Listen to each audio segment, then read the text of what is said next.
सौर मंडल का निर्माण किस प्रकार से हुआ, हमारा जो सूर्य है उसके आसपास ही हम लोग क्यों, हमारी जो पृथ्वी है वो क्यों परिक्रमा कर रही है सूर्य की, क्या सौरमंडल आज से 13 अरब वर्ष पहले भी अस्तित्व में था, सौरमंडल का निर्माण की प्रक्रिया क्या है, किस प्रकार से सौरमंडल का निर्माण हुआ, इसके विषय में हम लोग जानकारी आज प्राप्त करेंगे। प्यारे बच्चों, मैं हूं आदित्य और आपको ले चलता हूं सौरमंडल की दुनिया में और सौरमंडल से संबंधित विभिन्न प्रकार के सिद्धांतों का अध्ययन करेंगे। प्यारे बच्चा, सबसे पहले क्या पढ़ने जा रहे हैं हम लोग, सौरमंडल। सौरमंडल कॉपी पेन निकाल के बैठ जाएंगे और लिखते हुए चलेंगे ताकि दिक्कत ना हो। सोलर सिस्टम कहते हैं इसको, ठीक है। प्रीवियस क्लासेस में यदि आपने पढ़ा हो, क्लास 6 में ओल्ड एनसीईआरटी में क्लास 6 का पहला चैप्टर जब आप पढ़ेंगे तो वहां आपको सोलर सिस्टम मिलेगा, ठीक है। और फिर क्लास 11th में आएंगे तो वहां पर छोटी सी झलक देकर के हम लोग आगे बढ़ जाते हैं। तो आज हम समझेंगे सोलर सिस्टम क्या है।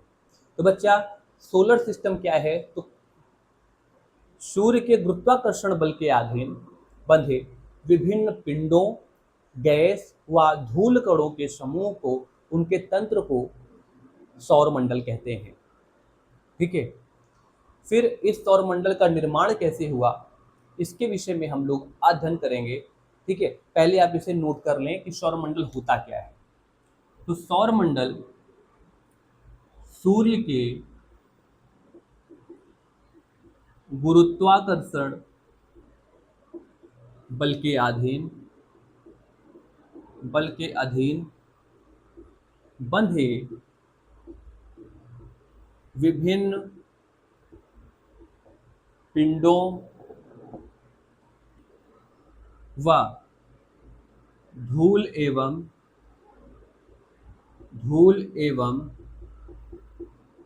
गैस के समूह को, गैस के तंत्र को लिख लो, तंत्र को सौर तंत्र या सौरमंडल, सोलर सिस्टम कहते हैं, ठीक है। सौरमंडल या सोलर सिस्टम कहते हैं। प्यारे बच्चों, सोलर सिस्टम या सौरमंडल के निर्माण की जो प्रक्रिया है उसके विषय में विभिन्न प्रकार के सिद्धांत दिए गए।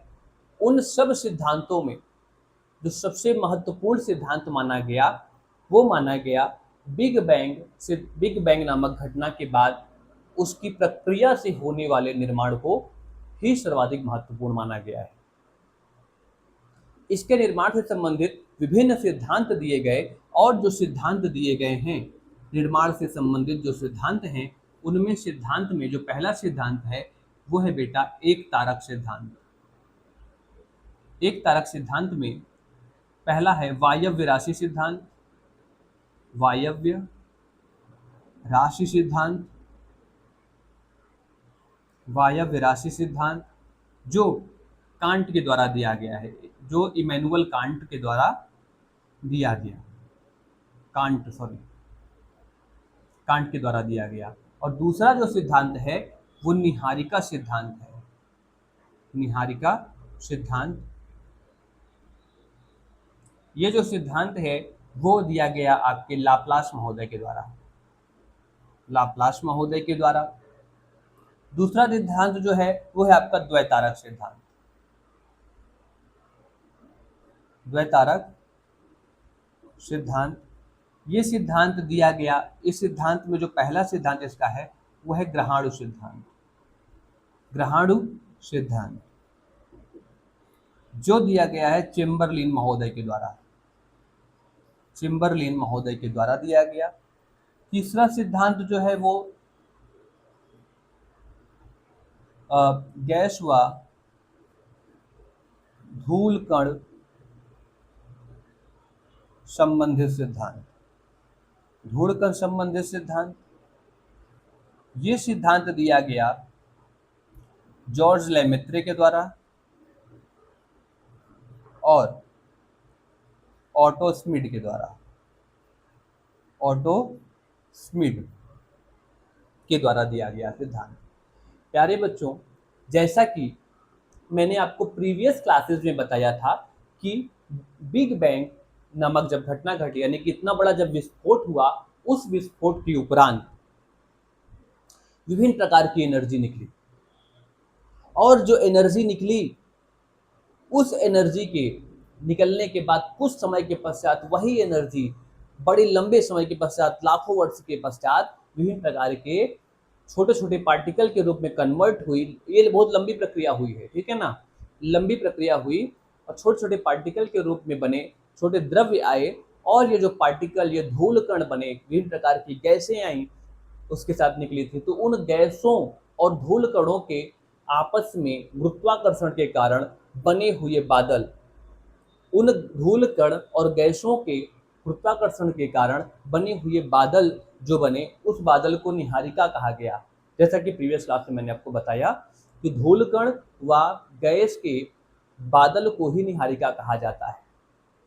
तो वो निहारिका जब बनी, इसी निहारिका को स्टेलर नेबुला भी कहते हैं, और कई बार इसे स्टेलर नर्सरी भी कहा जाता है, क्योंकि इसी निहारिका से तारों का निर्माण होता है।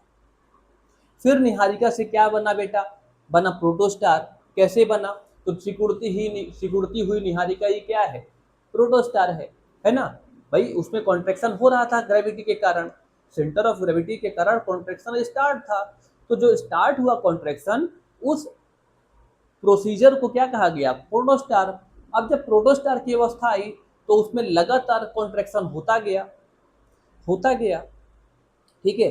अब ये जब कॉन्ट्रैक्शन लगातार हो रहा है तो इससे क्या हुआ, हमारा जो सेंटर था उसका नेबुला का, उस सेंटर में क्या पाया जाता है? हाइड्रोजन। वो हाइड्रोजन किसमें कन्वर्ट हो गया? हीलियम में। संलयित हुआ। संलयित होकर क्या हुआ? उससे भारी मात्रा में ऊर्जा निकली, जिसने गुरुत्व ऊर्जा को संतुलित कर दिया। इसके पश्चात वह पिंड प्रकाशित हो गया, और वही पिंड क्या है हमारा? उसी पिंड को हम कहते हैं सूर्य, ठीक है। हमारे जो ब्रह्मांड में विभिन्न प्रकार की निहारिकाएं हैं, उन निहारिकाओं में से एक निहारिका से सूर्य का निर्माण हुआ, ठीक है। और जब ये सूर्य बना तो मैंने बताया मुख्य क्रमक जो तारा था, ये नोट हो गया ना। इसके बाद आगे बढ़ते हैं, तब चीजों को समझते हैं। ये नोट हो गया होगा, स्क्रीनशॉट ले लो आप, स्लाइड हो गया मैं, ओके। अब आगे चलते हैं चीजों को समझते हुए। मैंने क्या बताया था पहले आपको कि बच्चा, केंद्र में जो हाइड्रोजन है उसके कारण वो पिंड जो है प्रकाशित हो गया। अब जब पिंड प्रकाशित हो गया, मान लो ये आपका मुख्य क्रमक तारा बना, main sequence star. Previous classes अगर आपने नहीं देखी हैं तो जाकर के देख लीजिए, प्लेलिस्ट में है, ठीक है।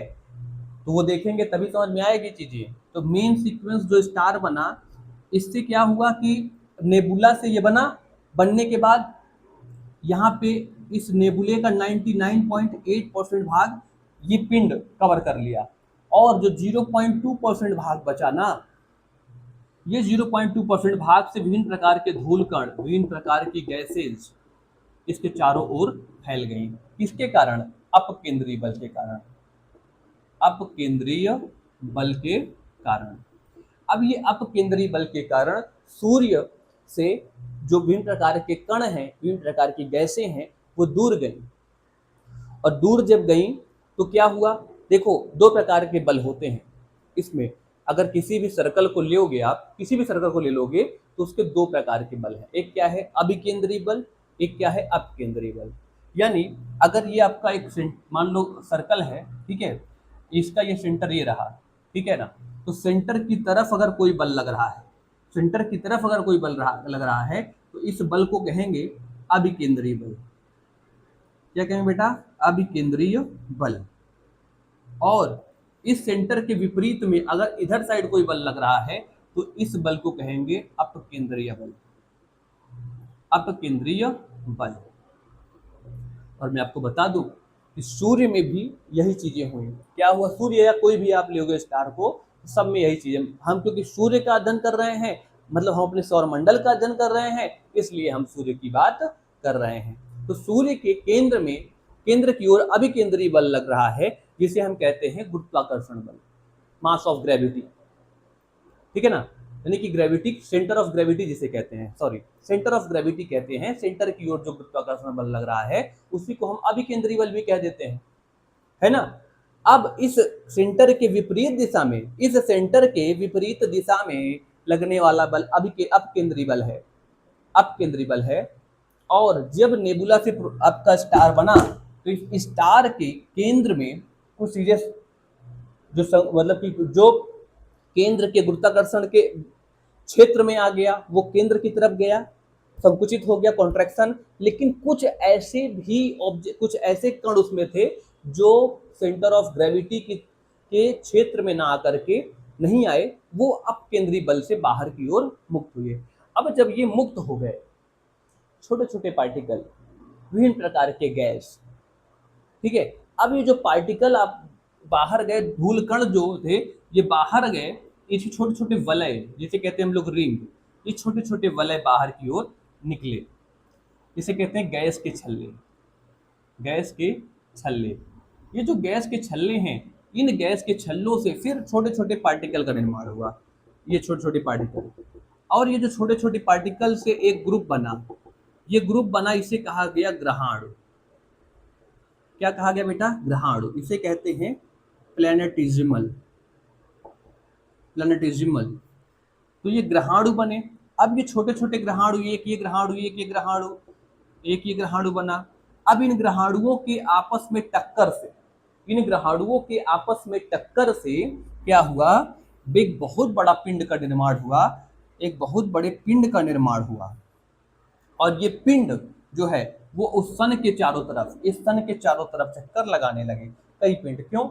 क्योंकि अब केंद्रीय बल के सहारे मुक्त तो हो गए, बाहर तो आ गए, लेकिन सन की जो ग्रेविटी है उससे वो छुटकारा नहीं पा सके, और अब केंद्रीय बल से वो बाहर की ओर भाग रहे हैं, बाहर की ओर भाग रहे हैं, और ग्रेविटी उससे सेंटर की ओर अट्रैक्ट कर रही है, जिसके सहारे वो सूर्य के चारों तरफ घूमने लगे।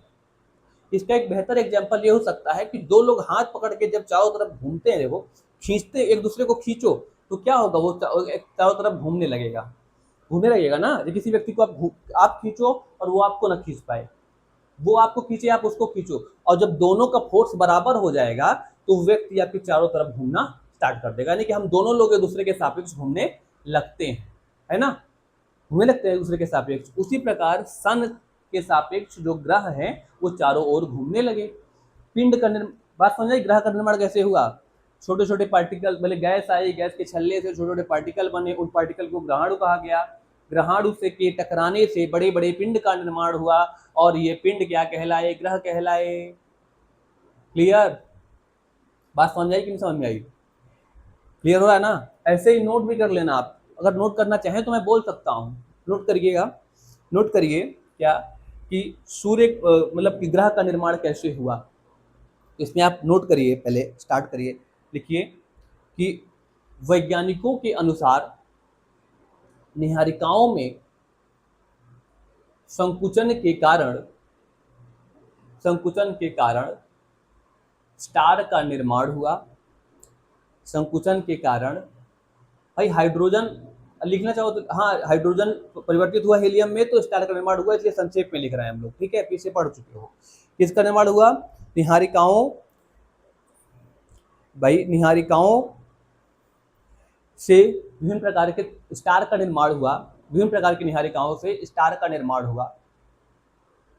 उन्हीं स्टार में से एक स्टार हमारा सूर्य है, सूर्य है, ठीक है। अब निहारिका के संकुचन से 99.8% भाग, 99.8% भाग सूर्य में परिवर्तित हुआ, जबकि 0.2% भाग गैस के छल्ले के रूप में अपकेंद्रीय बल के सहारे, गैस के छल्ले के रूप में अपकेंद्रीय बल के सहारे सूर्य से बाहर की ओर, सूर्य की बाहर की ओर निकले। ये या फिर लिखिए यह वलय, फुल स्टॉप देखिए, यह वलय कुछ समय के उपरांत ठंडे होकर संघनित हुए और संघनन से छोटे छोटे ग्रहाणुओं का निर्माण हुआ, प्लैनेटिज्मल का निर्माण हुआ। Full stop. इन ग्रहाणुओं के आपस में टक्कर होने से बड़े बड़े पिंड बने, बहुत बड़े बड़े पिंड बने। अब देखिए बड़े पिंड का निर्माण हुआ, ठीक है, बड़े पिंड का निर्माण हुआ जो सूर्य के गुरुत्व के कारण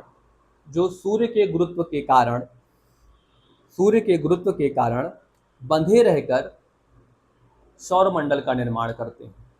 जो सूर्य के गुरुत्व के कारण बंधे रहकर सौरमंडल का निर्माण करते हैं। और ये जो पिंड हैं, इन पिंडों में कौन कौन से पिंड आ गए? देखो, इन पिंड से ग्रह का निर्माण, ग्रह बना, उपग्रह बना, क्षुद्र ग्रह बना, धूमकेतु बना, बौना ग्रह बना।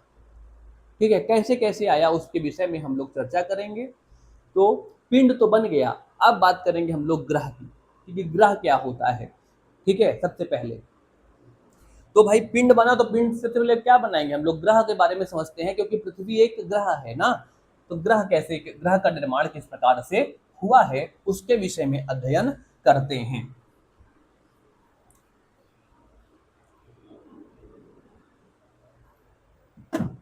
सबसे पहले बच्चा, ग्रह है क्या? ग्रह या प्लैनेट क्या होता है इसके बारे में समझो। तो ये जो प्लैनेट है, ये ग्रीक भाषा के शब्द प्लैंटाई से निकला है या प्लैंटाई से लिया गया है। इस प्लैंटाई का अर्थ होता है परिभ्रमक। ठीक है, इसका अर्थ क्या होता है? परिभ्रमक, यानी परिभ्रमण करने वाले को ग्रह कहते हैं। ठीक है, क्या करने वाले को? परिभ्रमण करने वाले को ग्रह कहते हैं, प्लैनेट कहते हैं। यहां तक कोई दिक्कत हो बताइए? कोई दिक्कत नहीं ना? चीजें समझ में आ रही हैं कि नहीं? बात क्लियर हो रही है? ठीक है, परिभ्रमक कहते हैं प्लैंटाई को। अब प्लैनेट उसी से लिया गया है, यानी कि प्लैनेट एक ऐसा ग्रह है जो सूर्य के चारों ओर चक्कर लगाए, उसका परिक्रमण करे, वो क्या है? प्लैनेट है। क्लियर ना? बात समझ में आ रही है? ठीक है, अब कुछ और चीजें हम लोग समझ लेते हैं, आ जाओ। तो सौरमंडल का निर्माण कैसे हुआ, ये आगे देखते हैं हम लोग, समझते हैं क्या होता है। देखो भाई, ये सन बन गया है, मान लो पूरा ही ले लो, ये पूरा क्या है? ये सन है। सन तो बड़ा ही रहेगा ना, तो पूरे में सन ले लिया, ये सन है। अब क्या हुआ, इस सन से जो गैस के छल्ले निकले, छोटे छोटे छल्ले, अब इन छल्लों से छोटे छोटे पार्टिकल का निर्माण हुआ। ये पार्टिकल आपस में जुड़े, इनका जब संघनन हुआ तो छोटे छोटे ग्रहाणु बने। अब ये ग्रहाणु जब आपस में टकराए और इनके संवर्धन से बड़े बड़े पिंडों का निर्माण हुआ, और उन पिंडों को क्या कहा? उन पिंडों से सौरमंडल का निर्माण हुआ। आइए देखते हैं। तो और ग्रह क्या है मैंने बता दिया, सूर्य के जो नजदीक है, ये आपका हो गया, थोड़ा छोटा ही बनाते हैं ताकि चीजें क्लियर हो। एक मिनट, देखिए ये आपका सन है, ये सन, ये आपका हो गया बुध, बुध के बाद है शुक्र, शुक्र के बाद है बेटा पृथ्वी, पृथ्वी के बाद है मंगल, फिर है आपका बृहस्पति, और बृहस्पति के बाद है शनि, थोड़ा दूर कर दें, शनि, फिर है अरुण, और फिर है वरुण। ठीक है, मरकरी कहते हैं बुध को, वीनस शुक्र को कहते हैं, पृथ्वी अर्थ है, Mangal Mars, Brihaspati Jupiter, Shani Saturn, Arun Uranus और वरुण नेपच्यून। ठीक है, ये हमारा क्या है बेटा, सौर मंडल है। ये क्या है, सौर मंडल है। ध्यान दीजिएगा, सौर मंडल में कितने ग्रह हैं, तो हमारे सौर मंडल में 8 ग्रह हैं। बुध, शुक्र, पृथ्वी, मंगल, बृहस्पति, शनि, अरुण और वरुण। कई बार आपसे एग्जाम में यह पूछ लेता है कि सूर्य से दूरी के आधार पर ग्रहों का वर्णन करिए। तो सूर्य से दूरी के आधार पर सबसे नजदीक ग्रह जो है वो क्या है, बुध, फिर क्या है शुक्र, फिर क्या है पृथ्वी, फिर क्या है मंगल, फिर बृहस्पति, फिर अरुण, फिर बृहस्पति, फिर शनि, फिर अरुण, फिर वरुण। ठीक है ना। एग्जाम में कई बार दे देता है कि निम्नलिखित कथनों पर विचार कीजिए। निम्नलिखित कथनों पर विचार कीजिए और कह देगा पहला कथन। कथन एक, देख लीजिए कुछ क्वेश्चन में लिखवा रहा हूं। पहला कथन कह देगा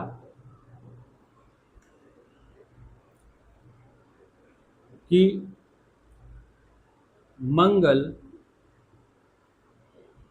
मंगल ग्रह सूर्य का सबसे निकटतम ग्रह है। निकटतम ग्रह है पहला। दूसरा कथन कहेगा कि शनि सबसे बड़ा ग्रह है। बड़ा ग्रह है। और कह देगा पृथ्वी सूर्य से दूरी के क्रम में चौथे स्थान पर है। चौथे स्थान पर है। फिर कहेगा उपर्युक्त कथन में से कौन से कथन सही हैं। ऑप्शन ए, मैं कहाँ लिख दूँ, यही लिख दे रहा हूँ। ठीक है, ध्यान दीजिएगा। ऑप्शन ए 1, 2, 3 तीनों सही। ऑप्शन बी 1, 2 सही। ऑप्शन सी 2, 3 सही। ऑप्शन डी उपर्युक्त में से कोई नहीं। ऑप्शन डी उपर्युक्त में से कोई नहीं। तो क्या बताएंगे भाई, उपर्युक्त में से कोई नहीं। तो देखो, मंगल ग्रह सूर्य का सबसे निकटतम ग्रह है, तो मंगल ग्रह तो भाई चौथे स्थान पे है। देखो यहाँ पे पहले क्या है, बुध है, फिर है शुक्र, फिर पृथ्वी, तब मंगल है ना। तो मंगल सबसे निकटतम ग्रह है, तो गलत हो गया। फिर कह रहा है शनि सबसे बड़ा ग्रह है। देखो मैंने बनाया इसलिए बड़ा है इसको बृहस्पति को, कि बृहस्पति सबसे बड़ा ग्रह है। ठीक है, अभी बढ़ाएंगे हम आपको, जब पर्टिकुलर आएंगे तो मैं आपको वहां बताऊंगा बृहस्पति क्या है, सबसे बड़ा ग्रह है। तो ये भी तो गलत हो गया। शनि सबसे बड़ा कहाँ है, शनि तो छोटा है बृहस्पति से ना। शनि तो छोटा है ना आकार के क्रम में। हाँ, यहाँ एक चीज और हो सकती है, शनि आकार में लिख दूं मैं, आकार में सबसे बड़ा ग्रह है, तो गलत होगा। ठीक है, अगर ऐसे लिखा है शनि आकार में सबसे बड़ा ग्रह है तो गलत हो गया। फिर कह रहा है कि पृथ्वी सूर्य से दूरी के क्रम में चौथे स्थान पर है। देखो पृथ्वी किस कौन से स्थान पे है, 1, 2, 3, तीसरे स्थान पे है ना। चौथे स्थान पे तो मंगल है, तो ये गलत हो जाएगा ये भी। यानी कि आंसर क्या हो गया, उपर्युक्त में से कोई नहीं। उपर्युक्त में से कोई नहीं, ये हुआ आपका आंसर इसका। इस प्रकार के क्वेश्चन कई बार स्टेट पीसीएस में या वनडे एग्जाम में पूछे जाते हैं। वनडे एग्जाम में धूमधाम से पूछे जाते हैं खूब। यदि आप वनडे एग्जाम की तैयारी कर रहे हैं तो बहुत बढ़िया है। ठीक है, ये बिल्कुल देखिए, हर चीज ऐसा कोई जरूरी नहीं कि हम थोड़ा थोड़ा पढ़ के निकल जाएं। डीप में अध्ययन करना बहुत जरूरी होता है। अगर हम डीप में जाके अध्ययन करेंगे तो चीजें समझ में आएंगी। इससे बहुत सारे प्रश्न बनाए जा सकते हैं।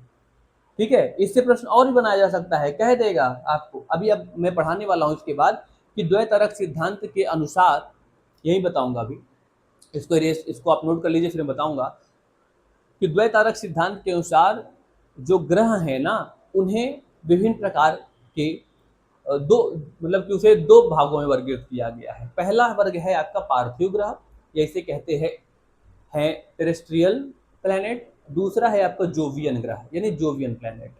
पार्थिव ग्रह को इनर प्लैनेट भी कहते हैं और जोवियन ग्रह को आउटर प्लैनेट कहते हैं। ठीक है, पार्थिव ग्रह में आपका बुध, शुक्र, पृथ्वी और मंगल आता है, यानी ये 4 ग्रह जो हैं ये आपके पार्थिव ग्रह हैं या इन्हें कहते हैं कई बार इनर प्लैनेट। ठीक है, तो मैं कुछ चीजें मिटा दे रहा हूँ, जैसे इसको मैं मिटा देता हूँ, रुक जाइए, यही भी मैं बता देता हूँ आपको द्वैतारक सिद्धांत, ताकि यहीं पे क्लियर हो जाए।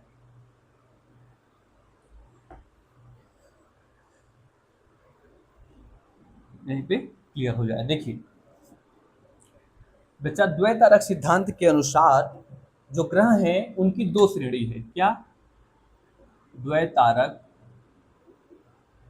सिद्धांत के अनुसार जो ग्रह हैं, ग्रह की को 2 श्रेणी में बांटा गया, 2 श्रेणी में बांटा गया। इसकी जो पहली श्रेणी है ना और दूसरी श्रेणी जो है वो ऐसी है। पहली श्रेणी को कहा गया है पार्थिव ग्रह। क्या कहा गया बेटा? पार्थिव ग्रह। मैं यही क्लियर कर दे रहा हूं।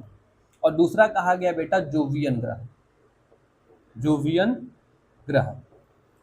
ठीक है, पार्थिव ग्रह को कहते हैं टेरेस्ट्रियल प्लैनेट, जोवियन ग्रह को तो जोवियन प्लैनेट कहते ही हैं,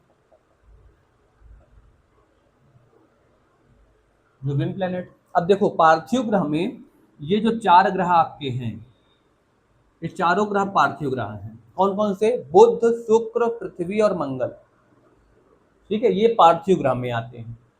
इन्हें इनर प्लैनेट भी कहते हैं, इनर प्लैनेट भी कहते हैं। इसे इंटीरियर प्लैनेट भी कहते हैं, इसे इंटीरियर प्लैनेट भी कहते हैं। ठीक है, ये क्यों ऐसा कहा गया है?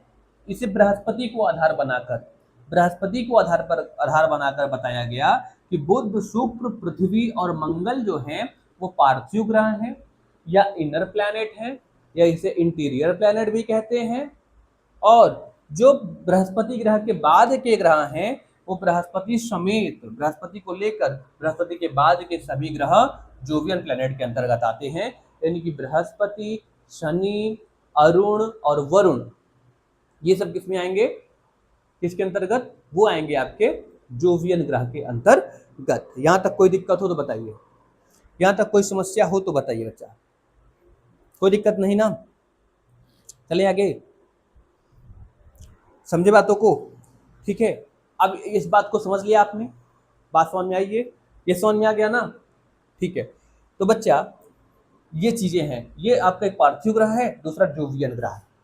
ठीक है, क्लियर? अब इसको हटाइए, कुछ और चीजों को मैं आपको यहाँ पे बताता हूँ।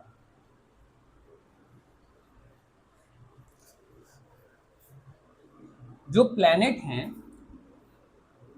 हाल में कुल 8 प्लैनेट मैंने अभी आपको बताए। कितने प्लैनेट बेटा? टोटल 8 प्लैनेट हैं, 8 ग्रह हमारे पास हैं। लेकिन क्या पहले से 8 ही ग्रह थे? क्या पहले भी 8 ग्रह थे क्या? नहीं, पहले 9 ग्रह हुआ करते थे, 9 ग्रह हुआ करते थे। इसमें से एक और ग्रह हुआ करता था जिसका नाम है प्लूटो, प्लूटो। ठीक है, इसे ग्रह की श्रेणी से बाहर कर दिया गया, इसे ग्रह की श्रेणी से बाहर कर दिया गया। वो कहते नहीं है जात निकाला, देश निकाला, घर निकाला, इनको क्या है? इनको कास्ट से निकाल दिया गया, बहिष्कृत कर दिया गया कि तुम अब हमारे कास्ट में नहीं रहोगे। ऐसा क्यों किया गया?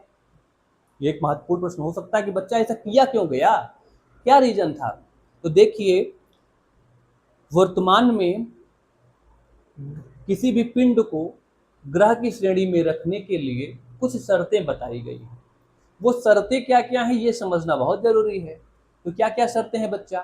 पहली शर्त है कि कोई भी पिंड ग्रह की श्रेणी में तब शामिल किया जाएगा जब उसका आकार, उसका द्रव्यमान इतना हो कि वो गोल हो या लगभग गोल हो।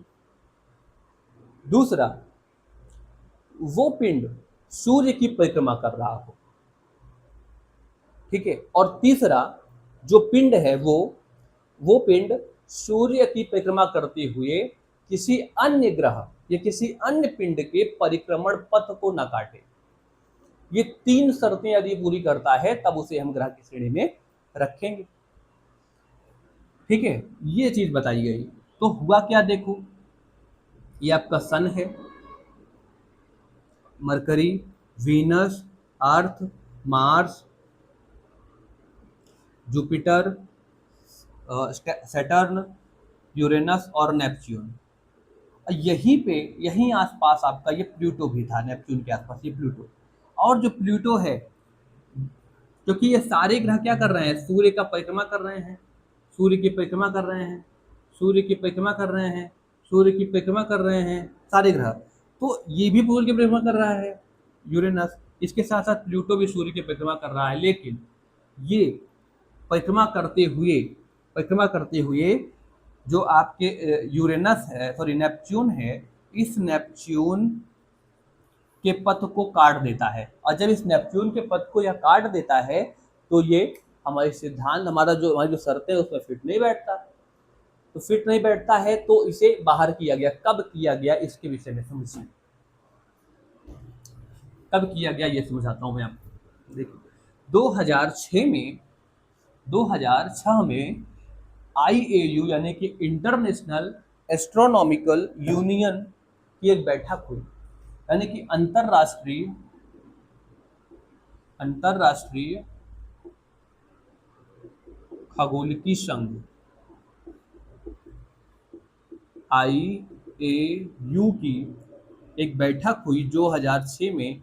इस बैठक में उन्होंने पाया कि जो प्लूटो है, प्लूटो, बैठक में चर्चा हुई, उसमें चर्चा में ये पता मिला, मालूम हुआ कि भैया प्लूटो जो है वो वरुण के परिक्रमण पथ को, वरुण के परिक्रमण पथ को काटता है परिक्रमण के दौरान।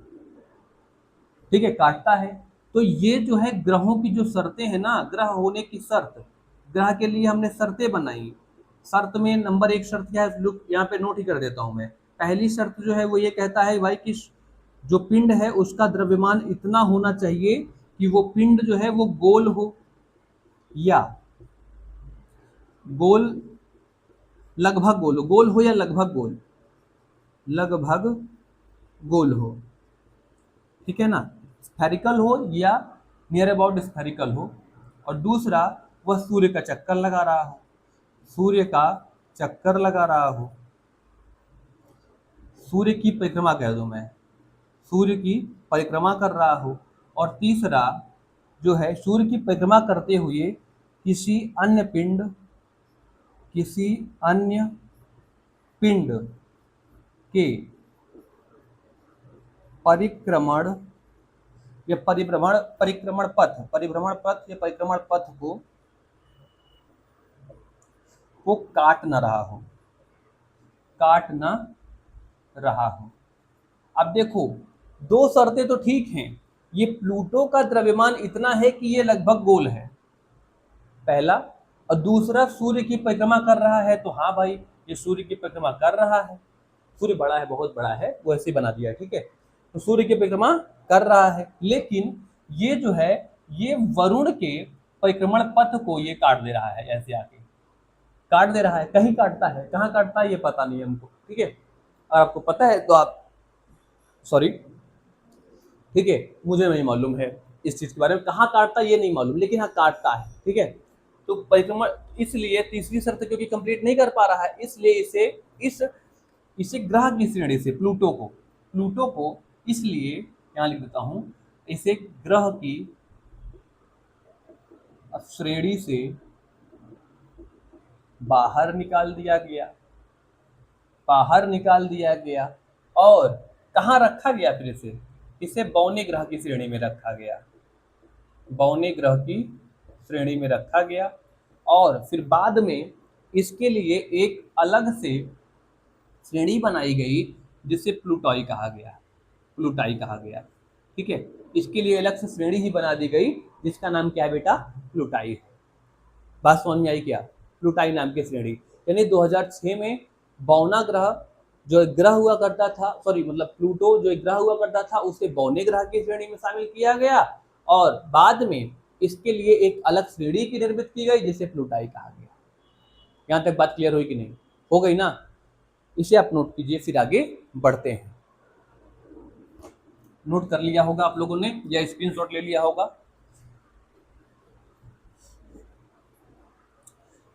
बच्चा देखिए, जैसा कि सारी चीजें आपने समझी, यहाँ पे क्या क्या चीज इंपॉर्टेंट है उसको मैंने आपको बताया कि सौर मंडल पहले निर्माण कैसे हुआ, ग्रह कैसे बने, फिर उसके बाद कौन कौन से ग्रह हैं, तो वर्तमान में 8 ग्रह हैं।